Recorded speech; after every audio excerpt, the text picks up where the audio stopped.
Henri Levavasseur est docteur en histoire et linguistique, est un spécialiste des cultures germaniques anciennes et de la proto-histoire de l'Europe septentrionale. Il a notamment collaboré à la Nouvelle Revue d'Histoire. Il aurait dû nous parler aujourd'hui d'une anthropologie réaliste pour une écologie à l'endroit, mais il est retenu à l'étranger et c'est Pierluigi Locchi, membre du premier cercle de l'Institut Iliade, qui va lire sa communication.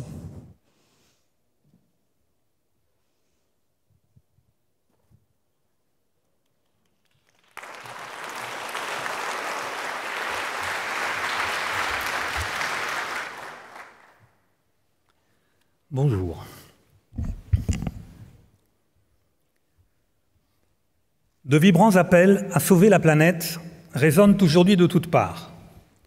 Ils ne sont dénués ni d'arrière-pensée politique, ni d'incohérence.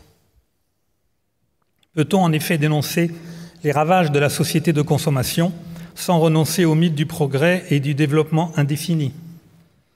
Peut-on déplorer les effets de la mondialisation sur l'environnement et prôner en même temps l'instauration d'une gouvernance mondiale? Peut-on s'opposer à la dérégulation économique libérale et vanter les mérites d'une vision libertaire de la société? En vérité, il n'y a pas d'écologie crédible sans une anthropologie réaliste.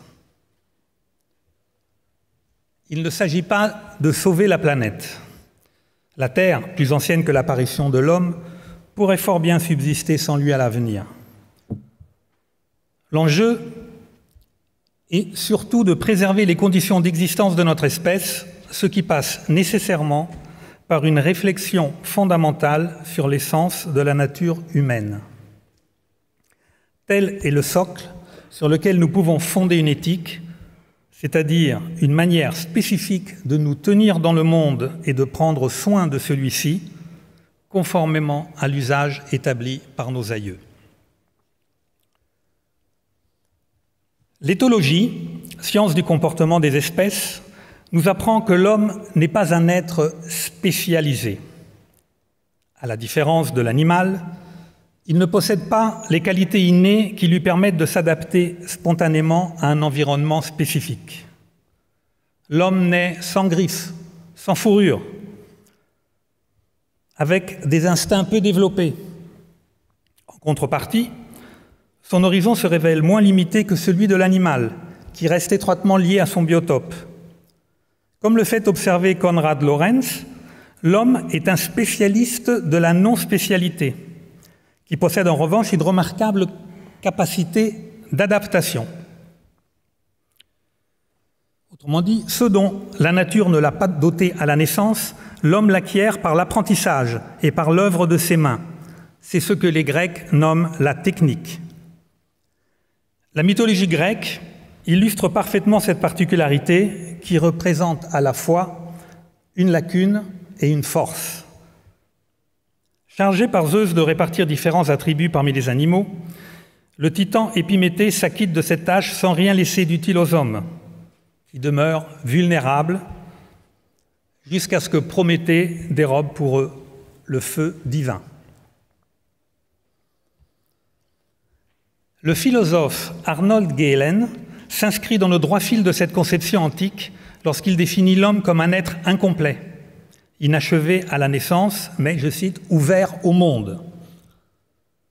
L'enfant, ignorant au berceau, apprend à dominer son environnement et à communiquer avec ses semblables grâce à l'enseignement des siens.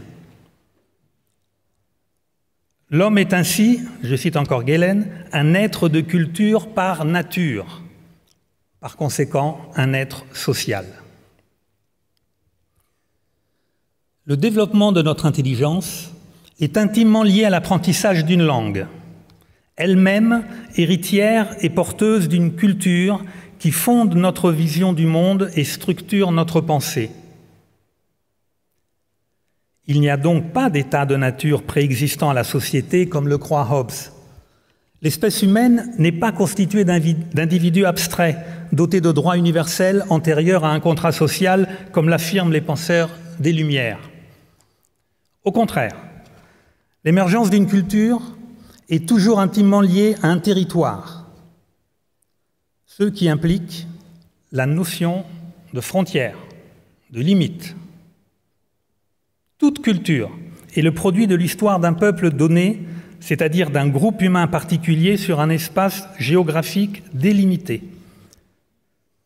Frontières et limites ne doivent pas être perçus comme des carcans qui nous enferment, mais bien comme les conditions d'existence des cultures humaines dans leur diversité. De même, aucune culture ne se développe sans ordre social ni sans institution. Il s'ensuit, comme l'affirme Aristote, que la cité est au nombre des réalités qui existent naturellement et que l'homme est par nature un animal politique. Nous l'avons évoqué tout à l'heure dans le débat, l'homme n'existe pas isolément à la façon du sujet cartésien pour entrer ensuite en relation avec le monde. Il est façonné par l'héritage d'une culture qui le rend en retour capable de fonder son propre monde intérieur. Dominique Vénère nous le rappelle. Les hommes n'existent dans leur diversité que par ce qui les distingue. Peuple, nation, culture, et non par ce qu'ils ont superficiellement en commun. Seule leur animalité est universelle. Cette conception réaliste de la nature humaine, fondée sur l'enseignement de la sagesse antique et les découvertes de la science européenne, y compris la plus moderne, se trouve aujourd'hui violemment contestée par les tenants d'une nouvelle vision de l'homme et de la société, profondément subversive en même temps que totalitaire. Au nom de la lutte contre toute forme de discrimination, les partisans de la table rase sont déterminés à déconstruire les catégories de l'anthropologie classique. N'hésitant pas à utiliser la pression médiatique et sociale, voire la contrainte juridique et étatique, ils entendent imposer définitivement le modèle de l'identité fluide, destiné à remplacer les familles naturelles et les peuples, entités jugées oppressives ou périmées. Dans cette optique, l'individu souverain doit pouvoir choisir son identité en toute autonomie et l'ordre social n'a plus d'autre fonction que de garantir l'exercice du libre arbitre. Cette doxa s'applique d'abord au domaine de l'identité sexuelle. Elle postule l'existence de catégories de genre indépendantes des réalités biologiques. Et elle s'étend également au domaine de l'identité des peuples et des nations, réduite à une construction contractuelle arbitraire, dans laquelle le sentiment d'appartenance à une même communauté ethnoculturelle n'a plus lieu d'être. Cette idéologie mortifère se heurte cependant au mur du réel, tant à l'échelle de l'individu qu'à celle des peuples. Les progrès réalisés en matière de recherche génétique permettent aujourd'hui d'identifier les origines des populations à partir de l'ADN extrait d'ossements anciens. Les résultats de ces analyses indiquent que la plupart des peuples sont certes issus du croisement de différents groupes humains, mais selon des proportions qui confèrent à chacun d'eux une identité spécifique. Il est donc impossible de réduire l'histoire à un phénomène de métissage incessant.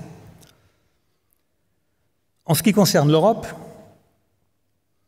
les paléogénéticiens ont mis en évidence la présence de 3 populations ancestrales.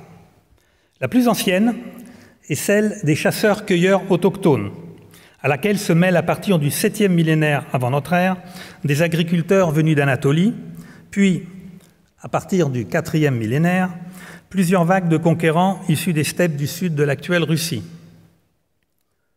Ce sont ces derniers qui imposent partout où ils s'établissent la langue reconstituée sous le nom d'indo-européen, matrice de toutes les langues parlées jusqu'à aujourd'hui sur notre continent, à l'exception du basque et des langues finno-ougriennes. Depuis lors, aucun apport nouveau n'est venu modifier aussi profondément le patrimoine génétique et linguistique des peuples européens. Ce détour par la plus longue mémoire de l'Europe nous ramène directement au cœur de notre sujet. À rebours du fantasme de l'individu capable de s'autoconstruire, affranchi des conditionnements biologiques et communautaires, l'homme est d'abord, je le redis, un animal social et politique.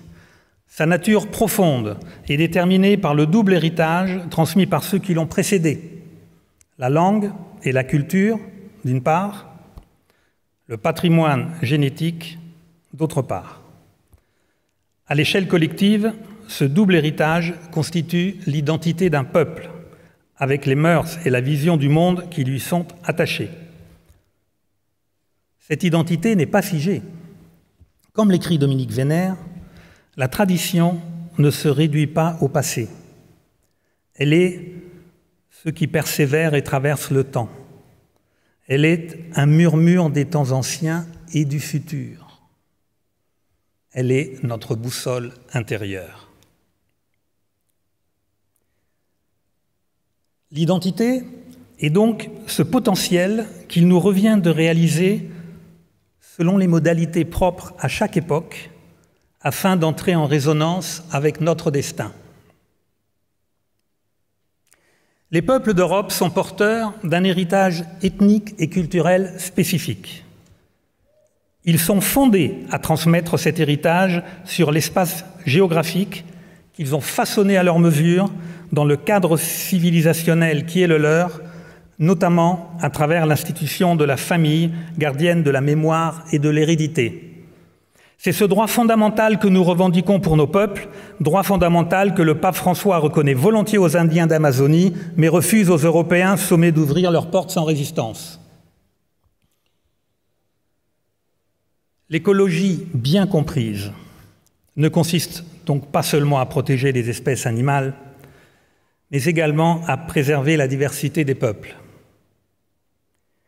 Une diversité des peuples façonnée par des milliers d'années de longue patience, selon la belle formule de Jean Mabire. C'est en retrouvant une claire conscience de sa spécificité que l'homme européen pourra recommencer à cultiver une forme particulière d'excellence en conformité avec sa nature, en refusant cette métaphysique de l'illimité dont la démesure constitue le ressort ultime de la modernité.